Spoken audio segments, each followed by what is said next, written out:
It's so great to be here. We love seeing the snow. It just looked beautiful when we landed. You know, it is such an honor to be with you. Here I go. For our very last trip as Vice President and Second Lady of the United States. But it is such an honor to be here with you. You know, we're a military family, just like all of you. Our son is an F-35 Marine aviator. He's married to our daughter-in-law, Sarah, and they're expecting our first grandchild in April. We're very excited. I thought that might get an applause. And our son-in-law, Henry, is an F-18 fighter pilot for the Navy, and he is currently deployed, and our daughter, Charlotte, is here with us. She's his wife.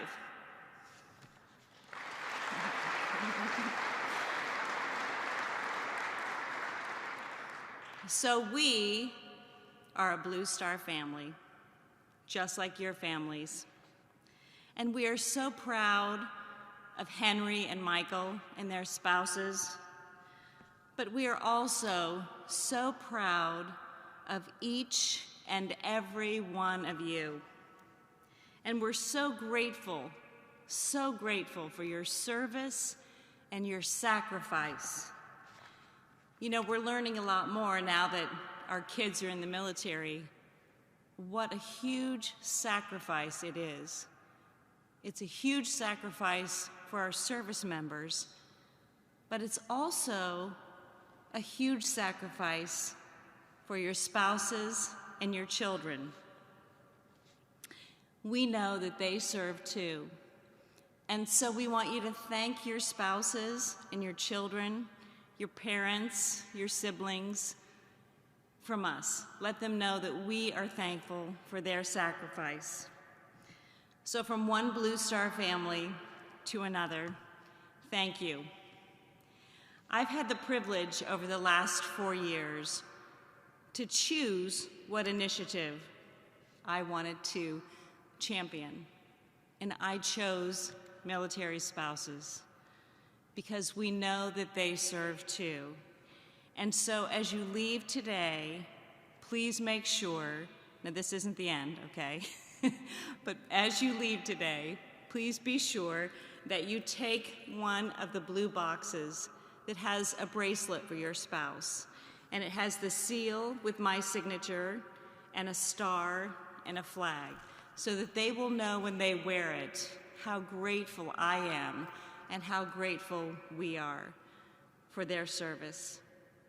But there's somebody else who's been fighting to stand for our military and our military families for the last 4 years. And each one of you are near and dear to his heart. And this is where he wanted to be for his final speech as Vice President of the United States. So I give you Vice President Mike Pence.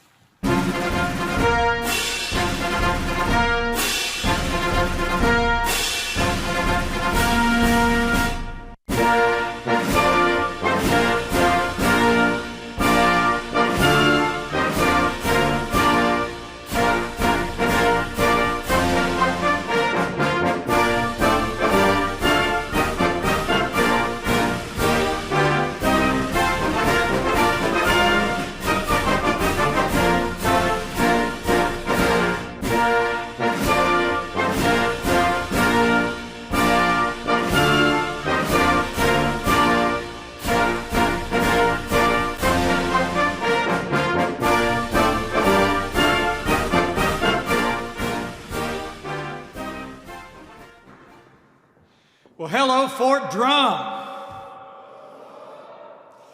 Congresswoman Elise Stefanik, General Brett Funk, all the members of the Armed Forces of the United States who are gathered here, U.S. Army strong. Thanks for the warm welcome. It is great to be back at the backbone of U.S. Army readiness, the home of Mountain Tough, the soldiers of the 10th Mountain Division.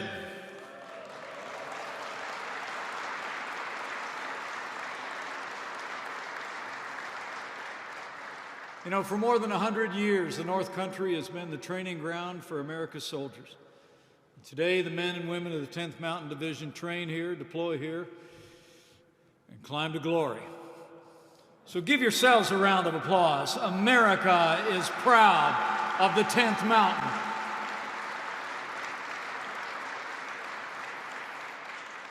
And while you're at it, would you join me in showing your appreciation for someone who has been so dedicated these last 4 years to military families and spouses? She's literally traveled the world, encouraging those who stand alongside all the men and women who serve. And as you just heard, she's a Marine Corps mom, my wife of 35 years, but the best second lady the United States has ever had. Would you join me in thanking Karen Pence for all she has done for America these last 4 years? I'm so proud of her.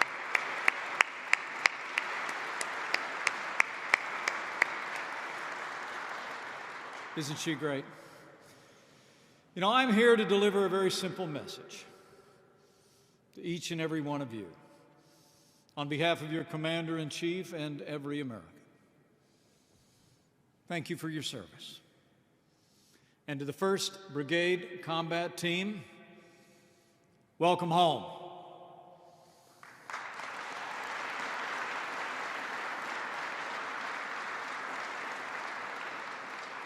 You know, after traveling across this country over the past 4 years, I can assure all of you in uniform, the American people are more grateful for your service than you will ever know.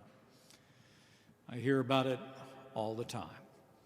You come from the rest of us, but the people of this country know you're the best of us, and we're grateful. Not only to those of you who wear the uniform, but we're grateful to those who serve alongside.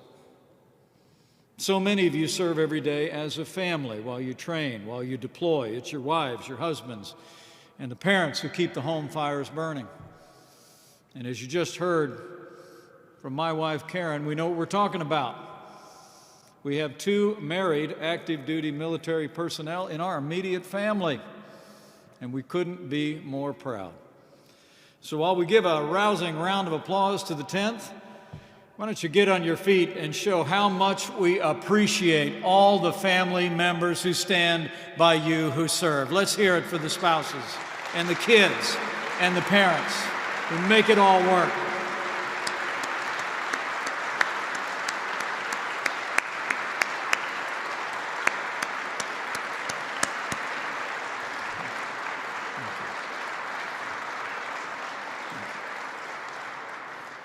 You know, as I look out at all of you gathered here, it really is remarkable to think of the countless American heroes who stood where we're all standing today.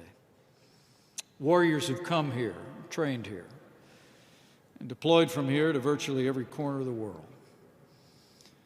Since 9/11, the 10th Mountain has been the most deployed division of the U.S. Army, with thousands deployed every day. The 10th Mountain Brigades have served a combined 46 deployments to Iraq and Afghanistan. The first conventional units to deploy to Afghanistan after 9/11 came from right here at Fort Drum. The 2nd Brigade Combat Team and the 10th Sustainment Brigade are deployed in Afghanistan even as we speak. And if they're looking on from afar, we say thank you for your service. We are proud of you all.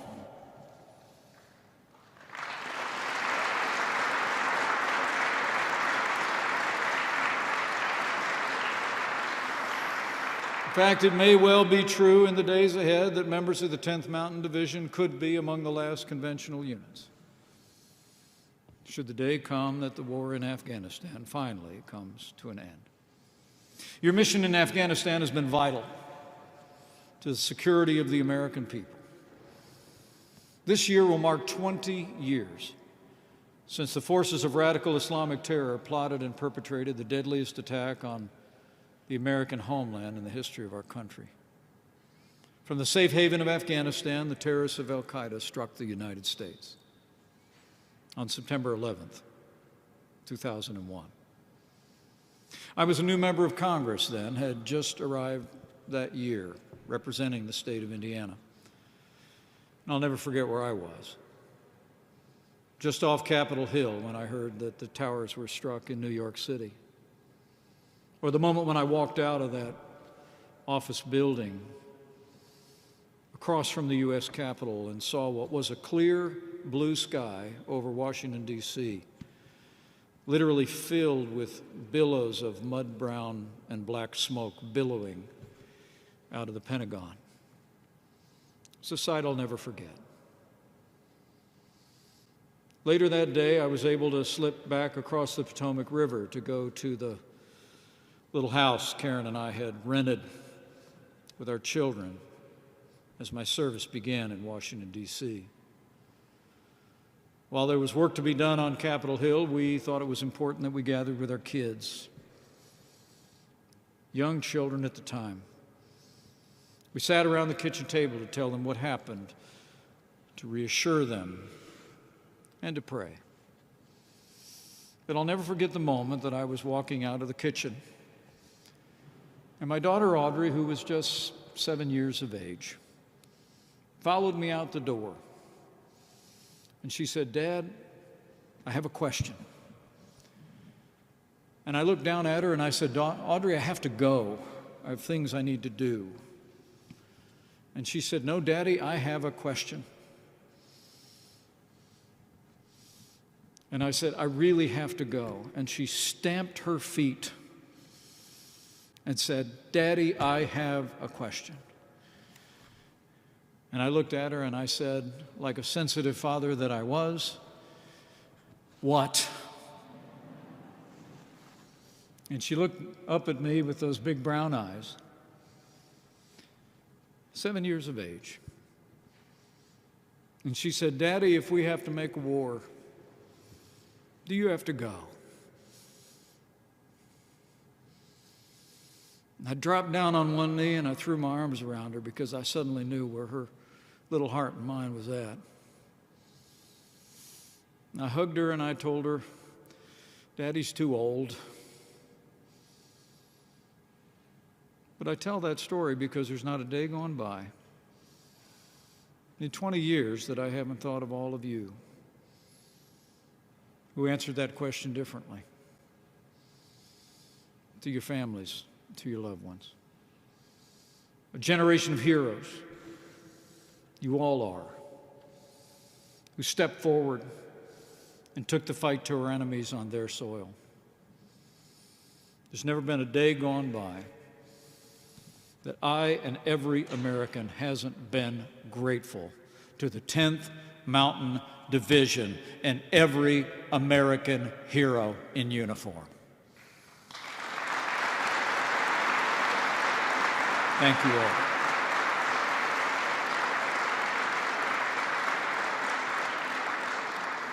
From this very fort, selfless patriots like those of you gathered here today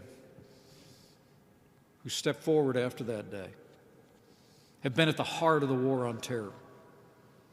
And it's because of you. It's because of you that we reach the 19th anniversary of that terrible day. Just last year, having had no major terrorist attack on American soil since.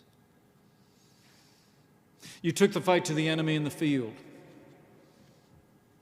and you've given the Afghan people the hope of freedom, a chance to determine their own destiny, to chart a better future.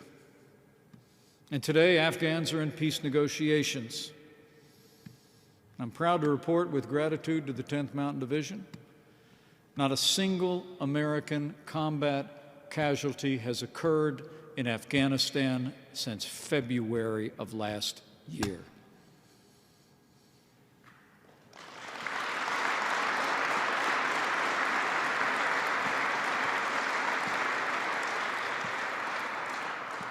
And our troops have been coming home.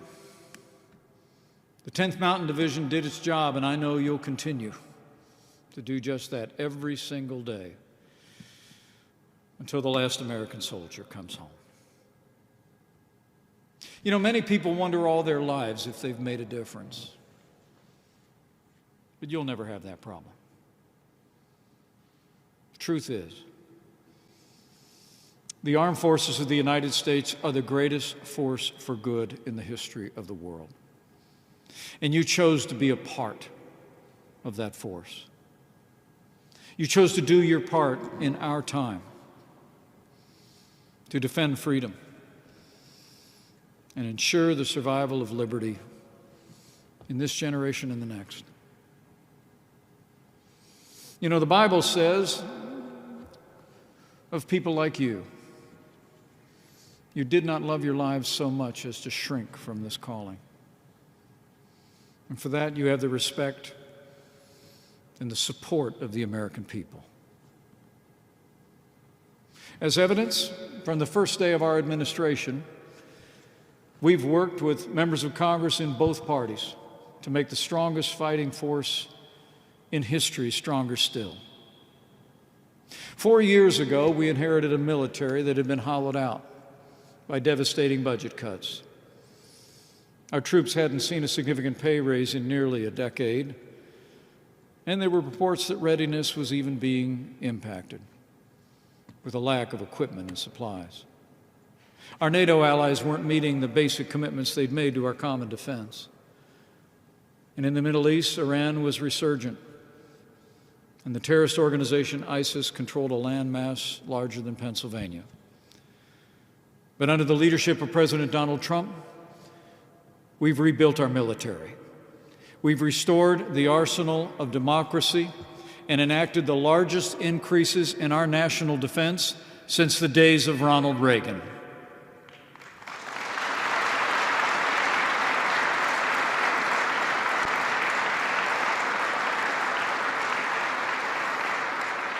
And with the support of our allies in Congress, we're once again giving our soldiers, sailors, airmen, Marines, Coast Guard, and Guardians the resources and the support that you need to accomplish your mission and defend this nation. And we also provided the largest pay increase in the last 10 years, and you deserve every penny.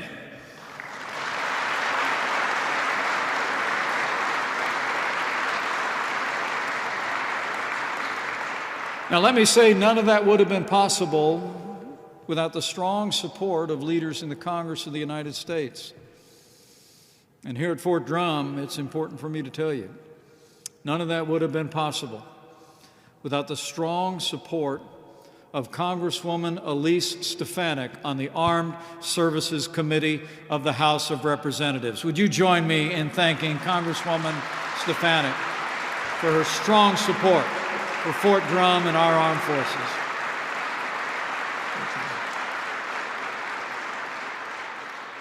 Our military is now better equipped, better supplied, better trained than ever before. We've upgraded our tanks, our artillery, our rocket systems. We've bolstered our fleet of attack helicopters and fighter planes. And with that strong commitment to our national defense and a willingness to use American power to advance American interests, our allies have stepped up as never before. Since 2016, our NATO allies have increased their contribution to our common defense by more than $130 billion.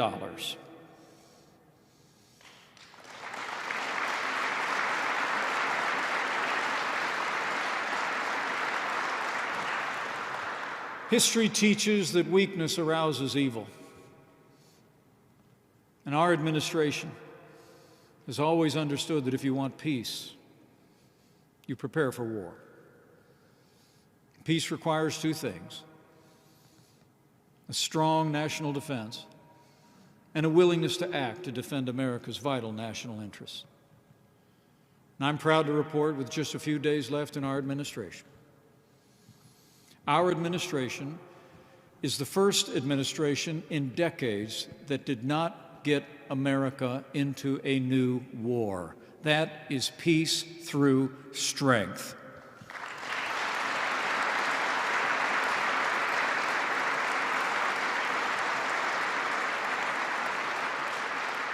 And with that strength and with the valor of the 10th Mountain and our armed forces around the world, we've taken the fight to radical Islamic terrorists on our terms, on their soil.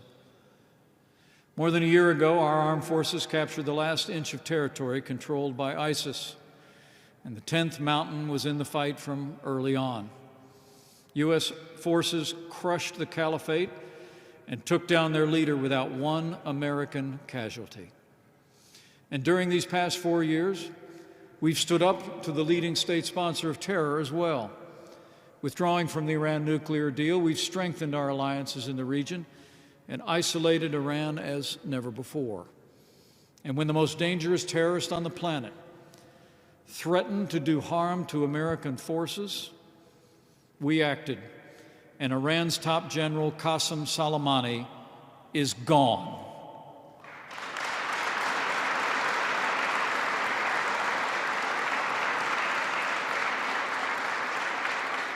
Thanks to American leadership and the courage and valor of our armed forces, a more peaceful Middle East is within our sights. Peace negotiations have resumed this month in Doha, Qatar, between the Afghan government and the Taliban. And for the first time in 26 years, 4 Arab countries have recognized Israel's right to exist.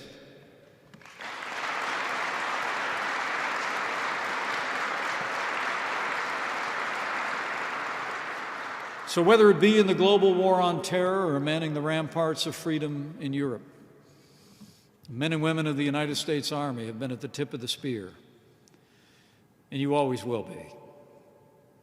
Your readiness, staying Army strong, is more important than ever before.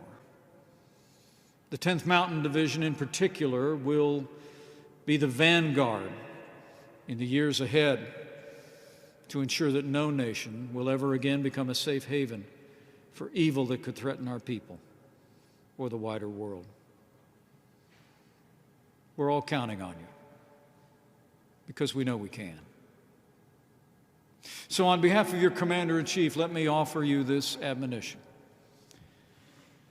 In these challenging times across the wider world, be vigilant. Mind your mission. Respect the unified chain of command. Keep taking care of each other. And never doubt that every decision you make matters to the defense of our nation and our vital national interests abroad. Give America your best every day in the very best tradition of the 10th Mountain Division. And as you stand your post, I want you to know the American people are behind you 100%. You know, I'm always humbled to stand before men and women like all of you. Because while my dad was a combat veteran, U.S. Army,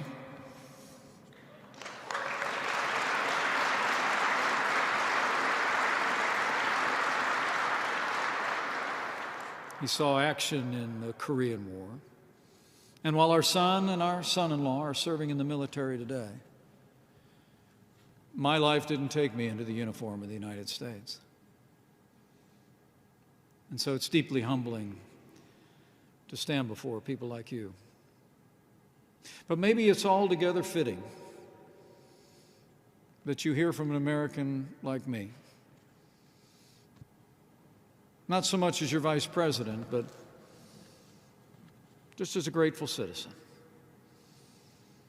to say the words that you should hear now and for the rest of your lives. Thank you for your service. To the men and women of the 10th Mountain Division here at Fort Drum, I assure you, you are the strength and the pride of the American people. America is the freest and strongest nation in the history of the world. And you secure that freedom And you are that strength. You step forward in a calling where you decided to count our lives as more important than your own. For just like those in generations that have gone before, the day you stepped forward, you knew that the soldier does not bear the sword in vain. And so as I thank all of you here and all of those members of the 10th Mountain that are deployed overseas at this very hour, let me say to each and every one of you, our nation will never forget or fail to honor those in the 10th Mountain Division who gave their last full measure of devotion. I promise you that. And I want to assure you that the American people understand the risks that you shoulder every day. But know this, you do not bear that burden alone. Wherever you're called to serve, wherever you are deployed, I promise you, you will carry with you the strength and pride of this nation. And you will carry with you the prayers of millions of Americans. Every day, in homes across the land, in the city and on the farm, around dinner tables, at places of worship, or just in quiet moments, I know the American people are praying for you. Each and every one of you. In the words of the psalmist, that no harm would befall you, no disaster would come near your tent, and that as you serve, that His faithfulness would be your shield and your rampart. So thank you for the privilege of being with you today. And as our time in office draws to a close, allow me to thank you for the privilege of serving as your vice president. It's been the greatest honor of my life. And it's been a special privilege to serve all of you and men and women like you who I've met all over this country and all over the world wearing the uniform of the armed forces of the United States. My fellow Americans, we've all been through a lot this past year. But through it all, I've seen the strength and resilience of the American people shine forth. And I see that strength in your faces today. Looking out at all of you and remembering the countless heroes we've met along the way these past 4 years, and remembering the grace of Him that has ever guided the destiny of this nation, I have faith that the day will come when we put these challenging times in the past and emerge stronger and better than ever. We will heal our land. We will renew our strength. And the best days for the greatest nation on earth are yet to come. In this one nation, under God, indivisible, with liberty and justice for all.